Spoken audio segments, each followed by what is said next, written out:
KGF ತಾಲೂಕಿನ ಸಂಬಂಧಪಟ್ಟ ಸರ್ಕಾರಿ ಕಚೇರಿಗಳು ಮತ್ತು ಸರ್ಕಾರಿ ಶಾಲೆಗಳು ಮತ್ತು ಖಾಸಗಿ ಶಾಲೆಗಳು ಪೊಲೀಸ್ ಠಾಣೆಯಲ್ಲಿ ಇಂದು ಮಹತ್ವಪೂರ್ಣ ದಿನ ಅಂತ ಆಚರಣೆ ಮಾಡಲಾಯಿತು.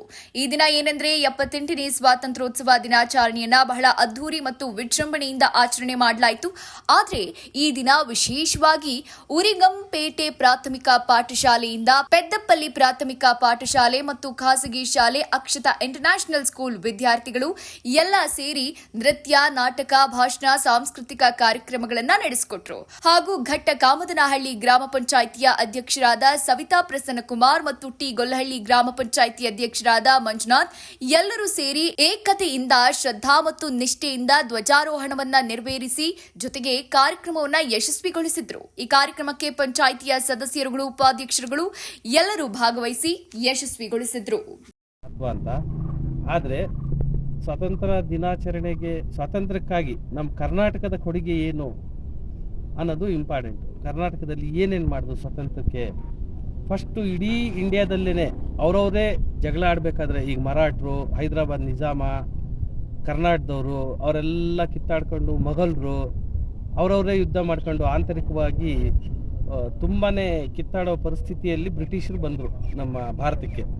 ಬ್ರಿಟಿಷರು ಬಂದುಬಿಟ್ಟು ಕಲ್ಲಿಕೋಟೆಯಿಂದ ಬಂದು ಒಂದೊಂದೇ ರಾಜ್ಯಗಳನ್ನು ಆಕ್ರಮಿಸ್ಕೊಂಡು ಬಂದರು. ಇಡೀ ಇಂಡಿಯಾದಲ್ಲಿ ಕರ್ನಾಟಕದಲ್ಲೇ ಫಸ್ಟು ಎಲ್ಲದಕ್ಕಿಂತ ಜಾಸ್ತಿ ಸ್ಟಾರ್ಟಿಂಗ್ ಮಾಡಿದ್ದೇ ಸ್ವಾತಂತ್ರ್ಯದ ಬಗ್ಗೆ ಹೋರಾಟ ನಮ್ಮ ಕರ್ನಾಟಕದವರು. ಅದರಲ್ಲೂ ಟಿಪ್ಪು ಸುಲ್ತಾನ್ ಸ್ಟಾರ್ಟ್ ಮಾಡಿದ್ರು ಅದನ್ನು. ಆಗಿನ ಕಾಲದಲ್ಲೇ ನಾವೇನು ಅಂತ ಇನ್ನು ಯೋಚನೆ ಮಾಡೋ ಅರಿವೇ ಇಲ್ದಿರೋ ಪರಿಸ್ಥಿತಿಯಲ್ಲಿ ಅವ್ರೇನು ಮಾಡಿದ್ರು, ಮಿಸೈಲ್ಸು, ರಾಕೆಟ್ಸು ಇವೆಲ್ಲ ಆವಾಗಲೇ ಓಡಾಯಿಸಿದ್ರು.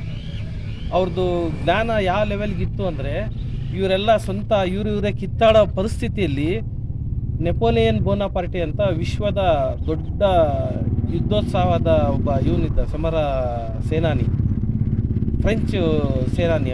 ಅವನು ಇಡೀ ವಿಶ್ವನೇ ಗೆಲ್ಲಬೇಕು ಅಂತ ಹೊರಟಿದ್ದ. ಬ್ರಿಟಿಷರಿಗೆ ಎಲ್ಲ ಕಡೆನೂ ಅವನು ದಮನ ಮಾಡ್ಕೊಂಡು ಬಂದ. ಅಂಥ ಪರಿಸ್ಥಿತಿಯಲ್ಲಿ ಅವರ ರಾಜತಾಂತ್ರಿಕ ಎಷ್ಟು ಇತ್ತು ಅಂದರೆ ಟಿಪ್ಪು ಸುಲ್ತಾನ್ದು, ಅವರು ನೆಪೋಲಿಯನ್ ಬೋನಾಪಾರ್ಟಿಗೆ ಫ್ರಾನ್ಸಲ್ಲಿ ಭೇಟಿ ಮಾಡಿ ನಮ್ಮಲ್ಲಿ ಬಂದು ಇಂಡಿಯಾದಲ್ಲೇ ಕರೆಂಟು ಮತ್ತು ರೈಲ್ವೆ ಟ್ರ್ಯಾಕ್ ಹಾಕಿದ್ದೇನು ಕೇಳಿ, ಚಿನ್ನ ಸಾಗ್ಸೋಕ್ಕೆ. ಅವ್ರೇನು ಇದು ರೈಲ್ವೆ ಟ್ರ್ಯಾಕ್ ಹಾಕಿದ್ದು ಇಡೀ ಇಂಡಿಯಾದಲ್ಲಿ ಯಾಕೆ ಇಲ್ಲೇ KGF ಜೋಲಾರ್ಪೇಟೆಗೆ ಯಾಕೆ ಹಾಕಿದ್ರು ಅಂದರೆ, ರೀಸನ್ನು ಚಿನ್ನ ದೋಚಕ್ಕೆ ಆ ಚೆನ್ನೈ ಇದಕ್ಕೆ ತಗೊಂಡೋಗ್ಬೇಕಾಯ್ತು ಪೋರ್ಟಿಗೆ.